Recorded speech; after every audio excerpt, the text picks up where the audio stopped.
Oh, hello. My name's Stephen Birch. I just got done briefing a bunch of my colleagues on TBIs or traumatic brain injuries.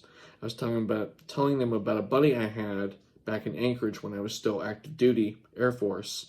The guy loved playing basketball. Very sporty guy. And during one of the games, somebody came down hard on his head with an elbow. He didn't think anything of it. He just, he was just, I'm just going to suck it up and push on through. Gets to work the next day, and his eyes roll back into the back of his head. He drops.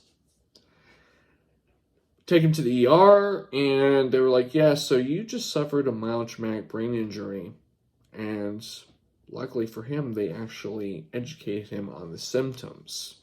Now, here's the problem with this whole scenario. Because of the military's suck it up mentality, people who suffer these TBIs, they end up suffering from anger, depression, and suicidal ideation because they're not educated on the symptoms.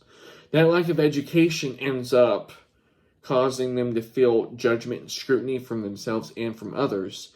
And because of all this nice little ball of mess, their family members don't know how to deal with it. Now, Agami, one of the researchers that I looked up when I was doing this project, stated that TBIs are skull penetrating injuries, and because they are not readily visible, they aren't diagnosed correctly. Now, think about it in this perspective, okay? You've got someone who got knocked in the head really hard, and because they don't know what to expect from it, they don't get themselves checked out. Now, because of the lack of education, they face the judgment and scrutiny of it, and they're taught suck it up.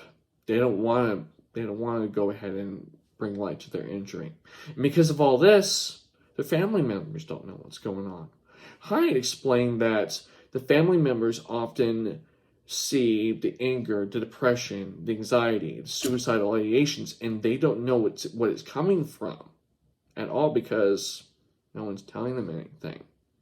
Now, it could be argued, some people have argued that these deficiencies don't come from the TBIs.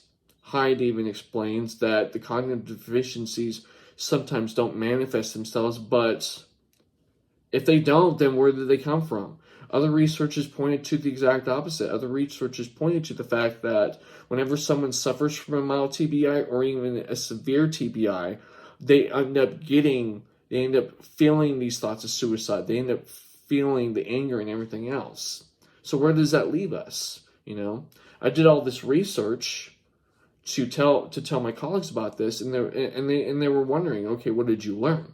Well, I learned, number one, always make sure your resources are legit. There's so much information out there that you have to make sure that you vet your research. You actually have to make sure that you look up the people who actually did the research and collected all the data and make sure that it is legitimate. Now, with all that said, I'm glad I did the research. I'm glad I learned what I learned in the 7 weeks. Yeah, I am glad. And with that, I thank you for listening and have a good day.